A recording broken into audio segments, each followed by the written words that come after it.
Okay, first up, protecting sensitive data. When you really get down to it, this whole topic boils down to two main ideas: how you handle your secrets and how you control who or what can access your data services. If you nail these two, you're already building on a really strong foundation.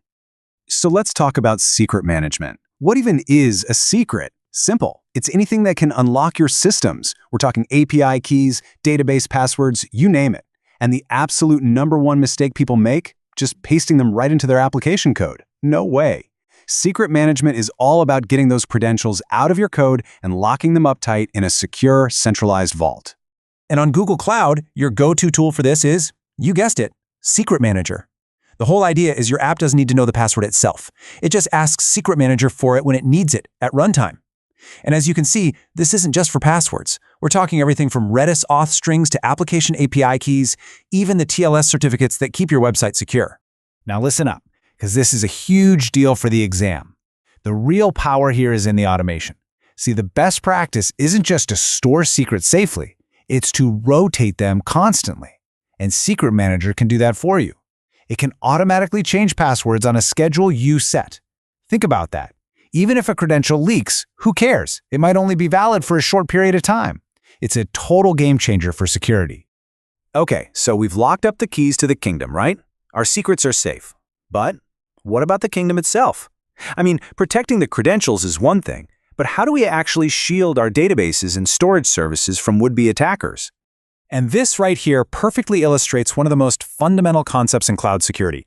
On the left, you have a database just sitting out on the public internet. Yikes, that is a huge target. On the right, you have the smart way, and the way the exam wants you to think. You give your database a private IP address. This tucks it safely inside your secure virtual private cloud, your VPC. It's basically invisible to the outside world, which means your attack surface just shrank to almost nothing. This is a must-know. All right, let's switch gears to our next big topic, managing encryption. Now, data has two basic states, right? It's either at rest, just sitting on a hard drive somewhere, or it's in transit, flying across the network. The exam is definitely going to expect you to know how to lock it down in both of those scenarios.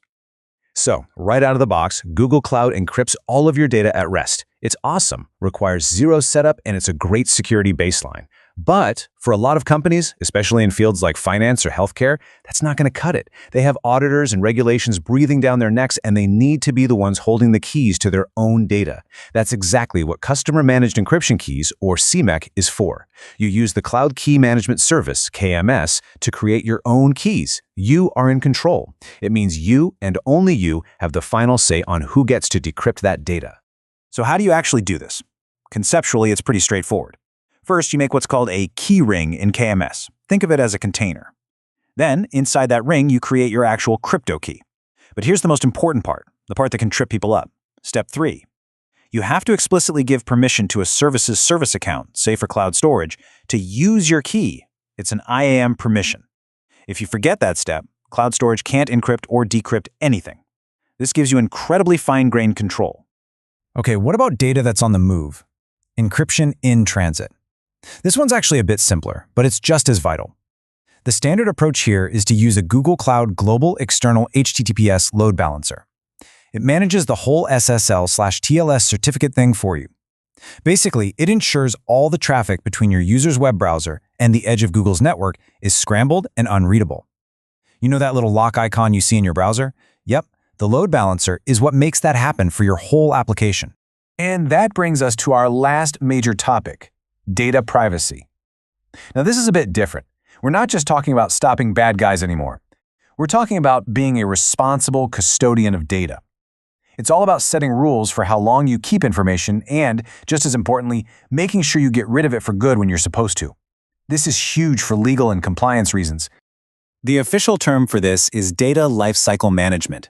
It sounds fancy, but it just means setting up automatic rules that handle data from the moment it's created to the moment it's deleted.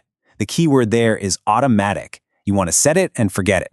This takes human error out of the equation and stops you from accidentally holding on to data for way, way too long.